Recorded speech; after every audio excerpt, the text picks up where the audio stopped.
Di ujung selatan Pekalongan, ada sebuah jalan yang tak pernah sepi dari cerita mistis. Jalan itu membelah hutan jati tua, menanjak curam dengan tikungan tajam, yang dikenal warga sebagai Tanjakan Sibelis. Dari luar, sekilas hanya tampak seperti jalan biasa, beraspal hitam dengan kanan kiri, dipenuhi pepohonan rimbun. Namun begitu kendaraan melewati kawasan itu, hawa dingin selalu menyergap, bahkan di siang bolong sekalipun. Orang-orang tua di desa sekitar selalu memperingatkan para pendatang, hati-hati kalau lewat tanjakan itu. Jangan pernah sombong, jangan pula bicara sembarangan. Kalau tidak, Sibelis akan menampakkan diri. Disebut Sibelis karena konon penunggunya adalah makhluk gaib, menyerupai iblis, tinggi besar, berbulu hitam legam, bermata merah menyala dan bertaring panjang. Tulias tidak hanya menakuti saya, tapi juga menuntut tumbal. Banyak yang percaya kecelakaan yang sering terjadi di tanjakan itu bukan sekadar faktor kelalaian, melainkan ulah penunggu yang lapar darah. Pada malam-malam tertentu, terutama saat bulan purnama, warga sering mendengar suara aneh dari arah tanjakan, seperti derap kaki berat disusul bau anyir darah bercampur amis tanah basah. Kadang-kadang terdengar suara perempuan menangis lirih, tapi saat didekati, suara itu lenyap begitu saja, hanya meninggalkan bisikan halus yang membuat bulu kuduk meremang. Seorang bapak tua, Mbah Wiryo, saksi hidup sejak puluhan tahun lalu, masih mengingat jelas bagaimana tanjakan itu pertama kali dijuluki Sibelis. Ia bercerita, dulu pernah ada pengusaha batik kaya yang nekat melakukan ritual pesugihan di sana. Setelah ritualnya berhasil, ia kaya raya mendadak. Tapi keluarga dan keturunannya satu persatu mati dengan cara mengenaskan. Sejak saat itu, warga percaya ada perjanjian gaib yang tak pernah benar-benar putus, dan tanjakan itu menjadi tempat menagih tumbal. Tidak sedikit sopir truk yang mengaku melihat bayangan besar melintang di tengah jalan, memaksa mereka menginjak rem mendadak. Ada pula pengendara motor yang bersumpah melihat perempuan berbaju putih berdiri di tikungan. Padahal ketika didekati, hanya ada pohon beringin tua yang menjulang seolah mengawasi setiap yang lewat. Cerita-cerita itu terus menyebar dari mulut ke mulut. Hingga kini, setiap kali ada kecelakaan di tanjakan itu, warga selalu berkata dengan nada getir, Sibelis minta tumbal lagi. Dan malam itu, sebuah peristiwa baru akan membuka kembali luka lama. Seorang sopir truk pengangkut kayu yang melintasi tanjakan menjelang tengah malam tidak pernah sampai ke tujuan. Truknya ditemukan terguling di tepi jalan. Lampu masih menyala, mesin masih panas, tapi kabin truk kosong. Sopirnya lenyap tanpa jejak, hanya meninggalkan bekas darah yang menetes di aspal, lalu menghilang seolah disedot bumi. Sejak kejadian itu, warga semakin yakin tanjakan Sibelis bukan sekadar jalan biasa. Ia adalah gerbang menuju dunia gaib, tempat penunggu pesugihan menagih janji-janji lama yang tak pernah selesai. Di balik cerita kecelakaan yang terus berulang di tanjakan Sibelis, tersimpan sebuah legenda kelam yang diwariskan dari generasi ke generasi. Legenda itu tidak tercatat di buku manapun, hanya beredar dari mulut ke mulut, dibisikkan dengan suara lirih di warung kopi, atau saat orang-orang berkumpul di pos ronda tengah malam. Warga percaya, tanjakan itu dulunya bukan sekadar jalur biasa. Di masa lalu, daerah tersebut adalah hutan keramat tempat para leluhur menaruh sesajen untuk penguasa gaib. Sebelum menjadi jalan raya, tempat itu dianggap pintu gaib yang menghubungkan dunia manusia dengan dunia makhluk halus. Konon, puluhan tahun lalu, seorang juragan batik dari Pekalongan bernama Ki Sarwan datang ke hutan itu dengan niat yang gelap. Usahanya sedang terpuruk, hutang menumpuk dan keluarganya terancam jatuh miskin. Dia lalu menemui seorang dukun tua yang dikenal menguasai ilmu pesugihan. Sang dukun memperingatkan, kekayaan bisa kau dapat, tapi ingat tak ada yang gratis. Penunggu di sini selalu menuntut bayaran. Ki Sarwan, yang sudah gelap mata, mengiyakan tanpa pikir panjang. Ritual pun dilakukan di tengah malam, di bawah beringin besar yang kini berdiri tepat di tikungan tanjakan. Sesajen berupa kepala kambing, kembang 7 rupa, dan darah segar ditaruh di atas batu hitam. Saat itu, saksi mata mengatakan langit tiba-tiba berubah merah, angin bertiup kencang, dan suara-suara aneh bergema dari dalam hutan. Dari kegelapan muncullah sosok tinggi besar. Tubuhnya ditutupi bulu lebat, matanya menyala merah bagai bara api. Dialah makhluk yang kelak dikenal sebagai Sibelis, penunggu pesugihan. Makhluk itu hanya mengajukan satu syarat, tumbal manusia setiap tahun. Jika syarat itu dipenuhi, Kisarwan akan mendapat limpahan rezeki tanpa henti. Tanpa ragu, Kisarwan setuju. Benar saja, setelah ritual itu bisnis batiknya meroket. Dia membeli tanah, membangun rumah besar, dan dihormati banyak orang. Namun kejayaan itu hanya berlangsung singkat. Setiap tahun selalu ada anggota keluarganya yang meninggal mendadak, mulai dari anak, menantu, hingga cucu. Tubuh mereka sering ditemukan dengan wajah membiru, mulut menganga, dan mata kosong seolah ketakutan melihat sesuatu yang tak kasat mata. Seiring waktu, Kisarwan sendiri tewas secara misterius di dalam rumahnya. Mayatnya membusuk hanya dalam semalam meski baru saja meninggal. Setelah kematiannya, harta kekayaannya sirna, tapi perjanjian gelap itu tidak pernah benar-benar berakhir. Arwah Sibelis tetap bergentayangan di tanjakan, menagih tumbal dari siapa saja yang berani lewat tanpa permisi. Sejak saat itulah tanjakan itu dijuluki Tanjakan Sibelis. Warga percaya, setiap kali ada orang celaka di sana itu bukan kebetulan. Itu adalah cara penunggu gaib melanjutkan perjanjian lama, perjanjian darah yang belum lunas. Bahkan sampai hari ini, banyak orang masih tergoda untuk mencari pesugihan di tanjakan itu. Mereka datang diam-diam, membawa sesajen, berharap Sibelis memberi mereka kekayaan. Namun semua orang tahu, siapapun yang berani membuat perjanjian dengan penunggu tanjakan itu, pada akhirnya akan membayar harga yang jauh lebih mahal dari apa yang mereka dapat. Malam itu, hujan baru saja reda. Jalanan masih basah dan kabut tipis merayap dari sela-sela hutan di kanan kiri tanjakan. Jam menunjukkan hampir pukul 12 malam. Waktu ketika jalanan itu benar-benar sepi. Hanya suara serangga malam dan gesekan daun jati yang tertiup angin menjadi latar. Sebuah truk bermuatan kayu melaju pelan menanjak. Lampunya berusaha menembus kabut pekat yang semakin tebal. Sopirnya Pak Roni adalah orang luar kota. Ia baru pertama kali melewati jalur itu. Dengan rokok terselip di bibir, ia terus menginjak pedal gas, berusaha mengusir rasa kantuk yang menyerang. Namun, sejak memasuki tanjakan, bulu kuduknya tiba-tiba berdiri. Udara di dalam kabin berubah dingin, padahal mesin truk masih panas. Di spion samping, ia merasa seperti ada bayangan yang bergerak cepat, berkelebat di antara pepohonan. Pak Roni menggelengkan kepala, berusaha mengabaikan. Ketika sampai di tikungan tajam di bawah beringin tua, matanya tiba-tiba menangkap sesuatu.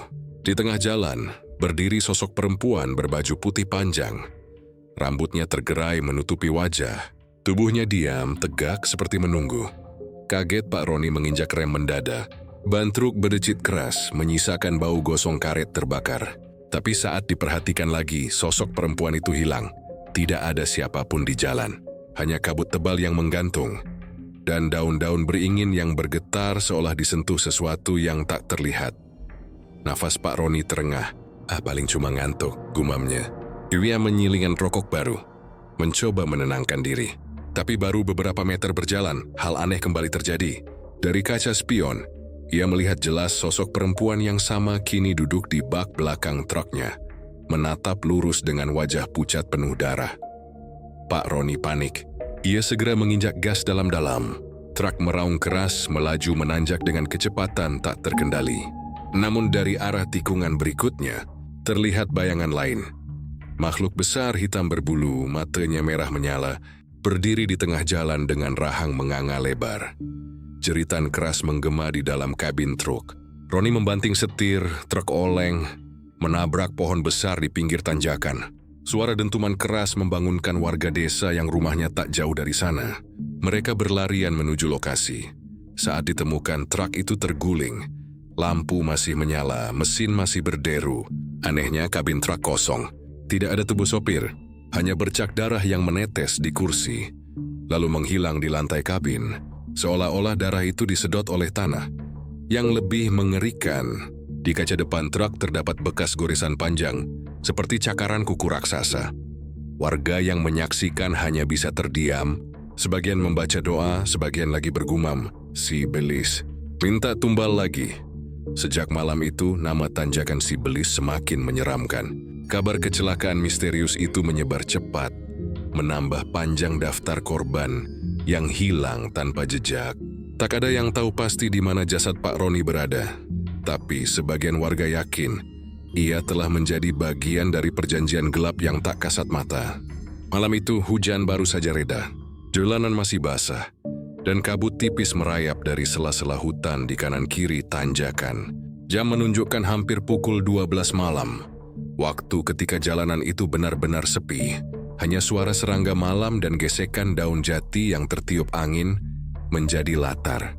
Sebuah truk bermuatan kayu melaju pelan menanjak. Lampunya berusaha menembus kabut pekat yang semakin tebal. Sopirnya Pak Roni adalah orang luar kota. Dia baru pertama kali melewati jalur itu. Dengan rokok terselip di bibir, ia terus menginjak pedal gas, berusaha mengusir rasa kantuk yang menyerang. Namun sejak memasuki tanjakan, bulu kuduknya tiba-tiba berdiri. Udara di dalam kabin berubah dingin. Padahal mesin truk masih panas. Di spion samping, ia merasa seperti ada bayangan yang bergerak cepat berkelebat di antara pepohonan. Pak Roni menggelengkan kepala, berusaha mengabaikan. Ketika sampai di tikungan tajam di bawah beringin tua, matanya tiba-tiba menangkap sesuatu. Di tengah jalan berdiri sosok perempuan berbaju putih panjang. Rambutnya tergerai menutupi wajah. Tubuhnya diam, tegak seperti menunggu. Kaget, Pak Roni menginjak rem mendadak. Ban truk berdecit keras, menyisakan bau gosong karet terbakar. Tapi saat diperhatikan lagi, sosok perempuan itu hilang. Tidak ada siapapun di jalan. Hanya kabut tebal yang menggantung, dan daun-daun beringin yang bergetar seolah disentuh sesuatu yang tak terlihat. Nafas Pak Roni terengah. Paling cuma ngantuk, gumamnya. Ia menyalakan rokok baru, mencoba menenangkan diri. Tapi baru beberapa meter berjalan, hal aneh kembali terjadi. Dari kaca spion ia melihat jelas sosok perempuan yang sama kini duduk di bak belakang truknya. Menatap lurus dengan wajah pucat penuh darah. Pak Roni panik. Ia segera menginjak gas dalam-dalam. Truk meraung keras, melaju menanjak dengan kecepatan tak terkendali. Namun dari arah tikungan berikutnya, terlihat bayangan lain. Makhluk besar hitam berbulu, matanya merah menyala, berdiri di tengah jalan dengan rahang menganga lebar. Jeritan keras menggema di dalam kabin truk. Roni membanting setir, truk oleng, menabrak pohon besar di pinggir tanjakan. Suara dentuman keras membangunkan warga desa yang rumahnya tak jauh dari sana. Mereka berlarian menuju lokasi. Saat ditemukan, truk itu terguling. Lampu masih menyala, mesin masih berderu. Anehnya kabin truk kosong. Tidak ada tubuh sopir. Hanya bercak darah yang menetes di kursi, lalu menghilang di lantai kabin, seolah-olah darah itu disedot oleh tanah. Yang lebih mengerikan, di kaca depan truk terdapat bekas goresan panjang, seperti cakaran kuku raksasa. Warga yang menyaksikan hanya bisa terdiam. Sebagian membaca doa, sebagian lagi bergumam, Sibelis, minta tumbal lagi. Sejak malam itu, nama tanjakan Sibelis semakin menyeramkan.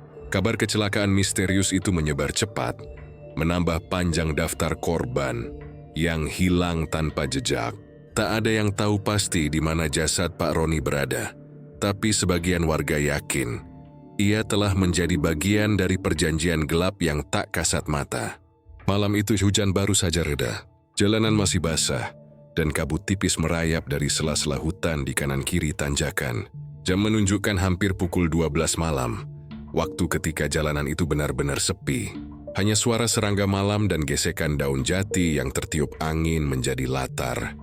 Sebuah truk bermuatan kayu melaju pelan menanjak, lampunya berusaha menembus kabut pekat yang semakin tebal. Sopirnya Pak Roni adalah orang luar kota. Ia baru pertama kali melewati jalur itu. Dengan rokok terselip di bibir, ia terus menginjak pedal gas, berusaha mengusir rasa kantuk yang menyerang. Namun, sejak memasuki tanjakan, bulu kuduknya tiba-tiba berdiri. Udara di dalam kabin berubah dingin, padahal mesin truk masih panas. Di spion samping, ia merasa seperti ada bayangan yang bergerak cepat, berkelebat di antara pepohonan. Pak Roni menggelengkan kepala, berusaha mengabaikan. Ketika sampai di tikungan tajam di bawah beringin tua, matanya tiba-tiba menangkap sesuatu. Di tengah jalan berdiri sosok perempuan berbaju putih panjang. Rambutnya tergerai menutupi wajah. Tubuhnya diam, tegak seperti menunggu. Kaget Pak Roni menginjak rem mendadak. Ban truk berdecit keras menyisakan bau gosong karet terbakar. Tapi saat diperhatikan lagi, sosok perempuan itu hilang. Tidak ada siapapun di jalan. Hanya kabut tebal yang menggantung. Dan daun-daun beringin yang bergetar seolah disentuh sesuatu yang tak terlihat. Nafas Pak Roni terengah. Paling cuma ngantuk, gumamnya. Yumi menyalakan rokok baru, mencoba menenangkan diri. Tapi baru beberapa meter berjalan, hal aneh kembali terjadi. Dari kaca spion, ia melihat jelas sosok perempuan yang sama kini duduk di bak belakang truknya. Menatap lurus dengan wajah pucat penuh darah. Pak Roni panik. Yumi segera menginjak gas dalam-dalam. Truk meraung keras melaju menanjak dengan kecepatan tak terkendali. Namun dari syarat tikungan berikutnya, terlihat bayangan lain. Makhluk besar hitam berbulu, matanya merah menyala, berdiri di tengah jalan dengan rahang menganga lebar. Jeritan keras menggema di dalam kabin truk. Roni membanting setir truk oleng, menabrak pohon besar di pinggir tanjakan. Suara dentuman keras membangunkan warga desa yang rumahnya tak jauh dari sana. Mereka berlarian menuju lokasi. Saat ditemukan, truk itu terguling. Lampu masih menyala, mesin masih berderu. Anehnya kabin truk kosong. Tidak ada tubuh sopir, hanya bercak darah yang menetes di kursi. Lalu menghilang di lantai kabin, seolah-olah darah itu disedot oleh tanah. Yang lebih mengerikan, di kaca depan truk terdapat bekas goresan panjang, seperti cakaran kuku raksasa. Warga yang menyaksikan hanya bisa terdiam. Sebagian membaca doa, sebagian lagi bergumam, Sibelis, minta tumbal lagi. Sejak malam itu, nama tanjakan Sibelis semakin menyeramkan. Kabar kecelakaan misterius itu menyebar cepat, menambah panjang daftar korban yang hilang tanpa jejak. Tak ada yang tahu pasti di mana jasad Pak Roni berada, tapi sebagian warga yakin ia telah menjadi bagian dari perjanjian gelap yang tak kasat mata. Malam itu hujan baru saja reda.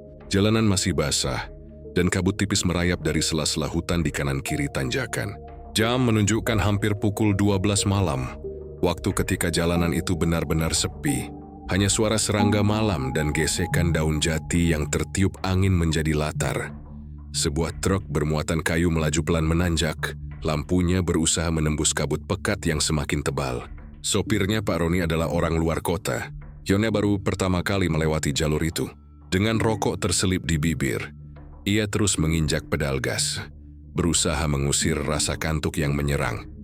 Namun sejak memasuki tanjakan, bulu kuduknya tiba-tiba berdiri. Udara di dalam kabin berubah dingin, padahal mesin truk masih panas. Di spion samping ia merasa seperti ada bayangan yang bergerak cepat, berkelebat di antara pepohonan. Pak Roni menggelengkan kepala, berusaha mengabaikan. Ketika sampai di tikungan tajam di bawah beringin tua, matanya tiba-tiba menangkap sesuatu. Di tengah jalan, berdiri sosok perempuan berbaju putih panjang, rambutnya tergerai menutupi wajah. Tubuhnya diam, tegak seperti menunggu. Kaget Pak Roni menginjak rem mendadak.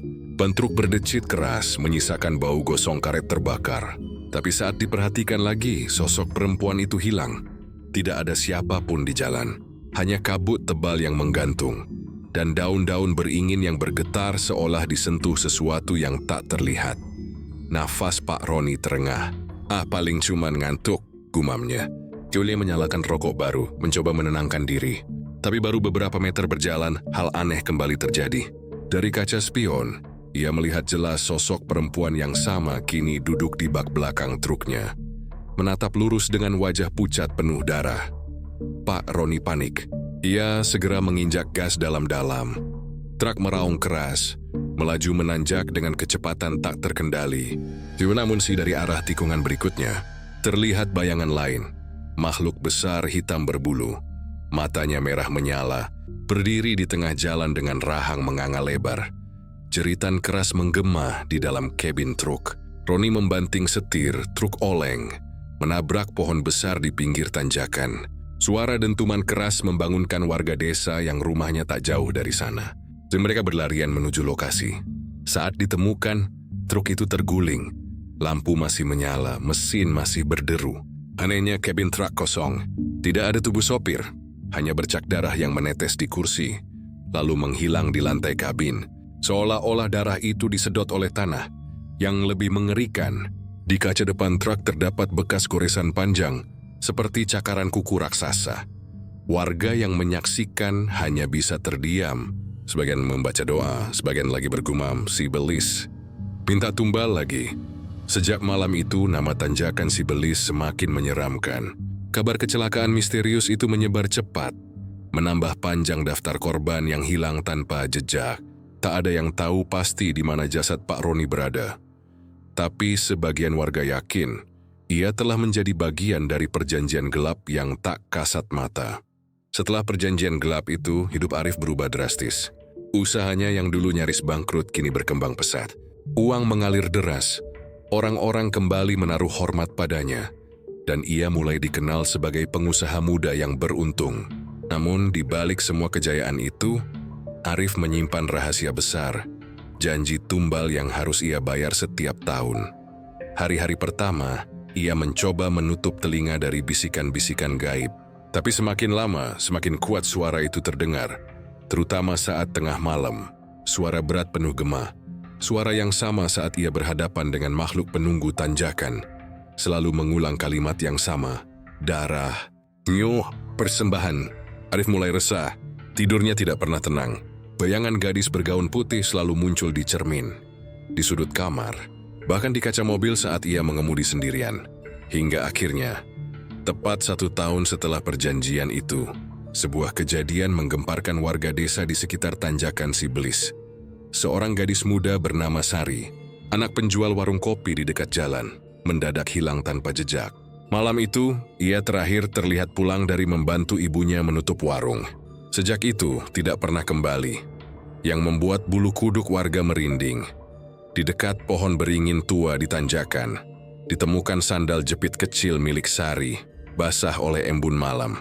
Di sekitarnya, tanah becek penuh dengan bekas goresan. Seakan ada sesuatu yang diseret paksa ke dalam kegelapan hutan. Pencarian besar-besaran dilakukan. Polisi turun tangan, warga desa beramai-ramai menyisir hutan, bahkan orang-orang pintar dipanggil. Tapi hasilnya nihil. Sari lenyap begitu saja, seperti ditelan bumi. Desas-desus pun menyebar. Sebagian warga berbisik bahwa hilangnya Sari bukan kebetulan. Mereka mulai mengingat kembali cerita lama. Pesugihan tanjakan Si Belis selalu meminta tumbal gadis muda. Dan tahun itu waktunya memang tiba. Arif yang mendengar kabar itu hanya bisa terdiam. Ada rasa bersalah yang menggerogoti batinnya. Tapi lebih kuat lagi rasa takut. Setiap malam sosok Sari mulai menghantuinya. Kadang ia muncul duduk di kursi ruang tamu dengan wajah pucat penuh darah. Kadang ia berdiri di sudut kamar sambil berbisik lirih. "Kenapa aku? Kenapa harus aku?" Tubuh Arif semakin kurus, matanya cekung.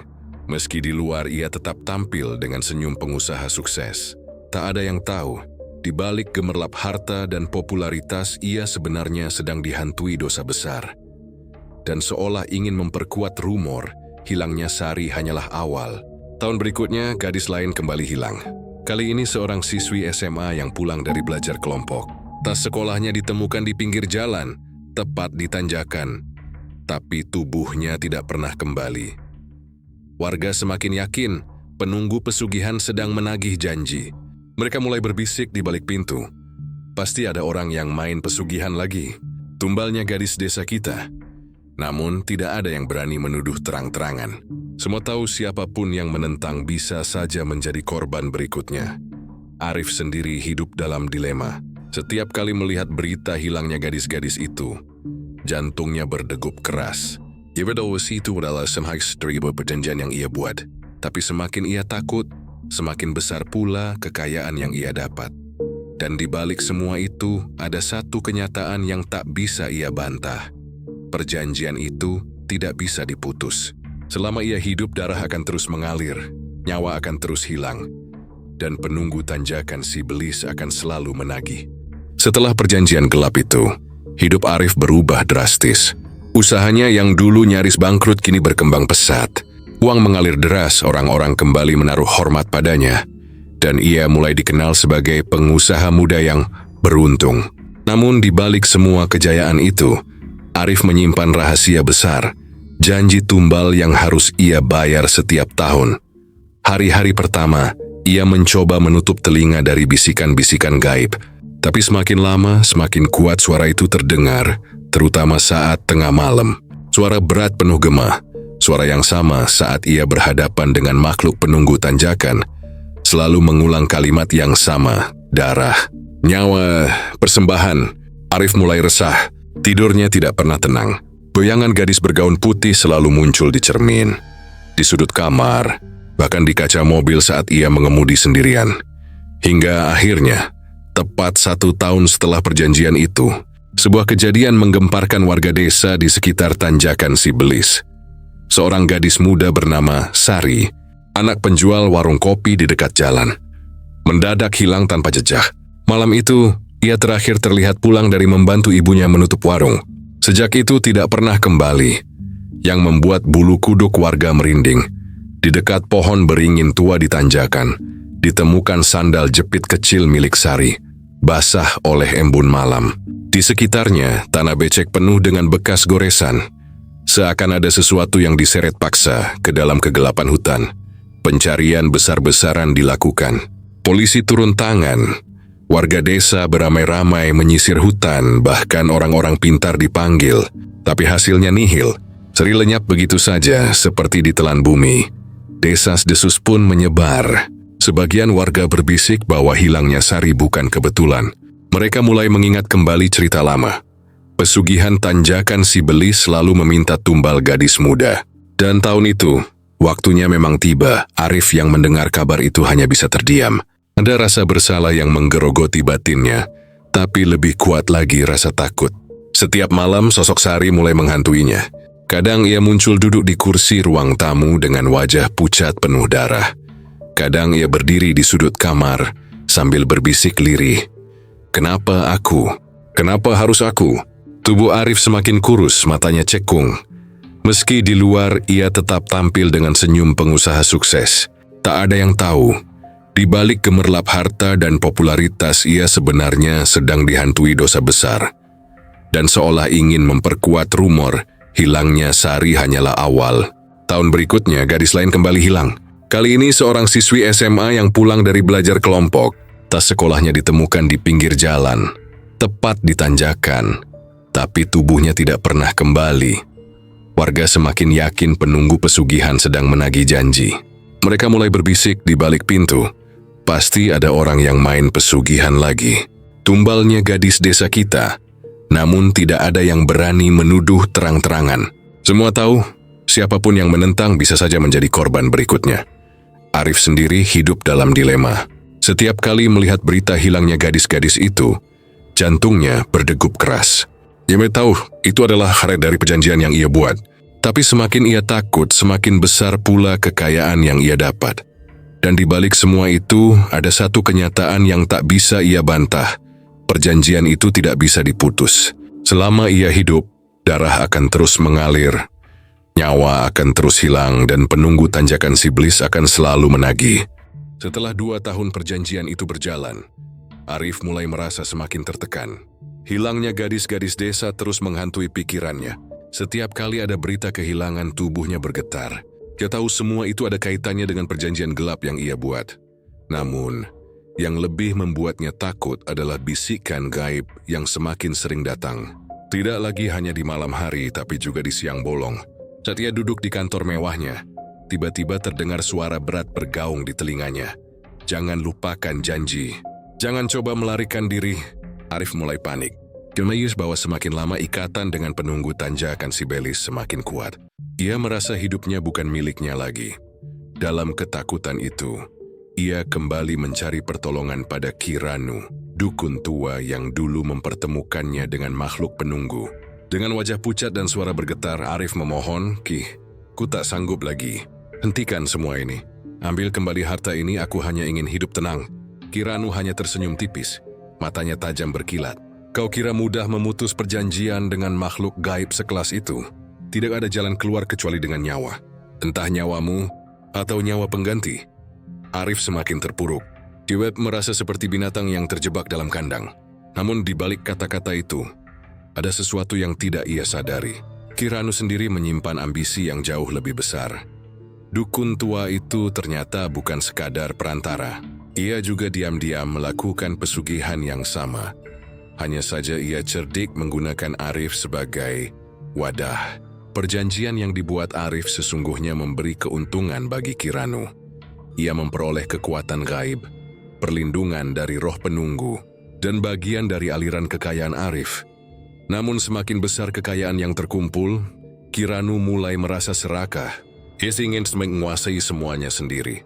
Arif bagi Kiranu hanyalah pion yang bisa disingkirkan kapan saja. Malam itu, saat bulan separuh tertutup kabut, Kiranu melakukan ritual rahasia di dalam gubuknya. Di hadapannya ada sesajen lengkap. Kepala ayam hitam, kemenyan, dan kendi berisi darah segar kambing. Dengan suara lirih bercampur mantra, ia memanggil sosok penunggu tanjakan Sibelis. Bayangan hitam berwujud raksasa muncul di balik asap kemenyan. Matanya merah membara, suaranya menggelegar. Apalagi yang kau inginkan, manusia tua? Kiranu menunduk, lalu dengan licik berkata, aku ingin menggantikan perjanjian Arif. Aku yang akan menjadi penguasa harta dan kekayaan itu. Buat dia hancur lenyap dan biarkan semua limpahan datang padaku. Sosok gaib itu tertawa keras. Suaranya mengguncang gubuk hingga genting berjatuhan. Kau berani mengkhianati orang yang kau serahkan sendiri padaku? Kiranu menunduk dalam-dalam, suaranya bergetar tapi penuh ambisi. Aku tidak takut. Ku tahu apa yang ku beri lebih besar daripada yang bisa diberi Arif. Aku sanggup menyerahkan lebih banyak tumbal, bahkan lebih dari sekadar gadis desa. Senyum licik muncul di bibir keriputnya. Ia tahu, dengan mengkhianati Arif, ia akan mendapatkan posisi yang lebih kuat di mata makhluk penunggu. Sejak malam itu, Arif mulai merasakan gangguan yang lebih mengerikan. Tidak hanya bayangan atau bisikan, tapi langsung wujud makhluk hitam yang sering menampakkan diri di kamarnya. Tubuh raksasa, mata merah, mulut penuh taring, bahkan kadang duduk di ujung ranjang menatapnya tanpa berkedip. Arif semakin yakin ada sesuatu yang tidak beres. Hingga suatu malam, ia bermimpi melihat Kiranu berdiri di bawah pohon beringin tua, tertawa sambil memanggil makhluk penunggu itu. Arif terbangun dengan keringat dingin. Ia sadar dukun yang dulu ia percaya telah berkhianat. Namun sudah terlambat. Perlahan tapi pasti, segala keberuntungan yang ia dapat mulai berbalik arah. Usahanya yang selama ini lancar, tiba-tiba satu persatu bangkrut. Rekan bisnisnya menipunya, hutang menumpuk, dan keluarganya pun mulai menjauh.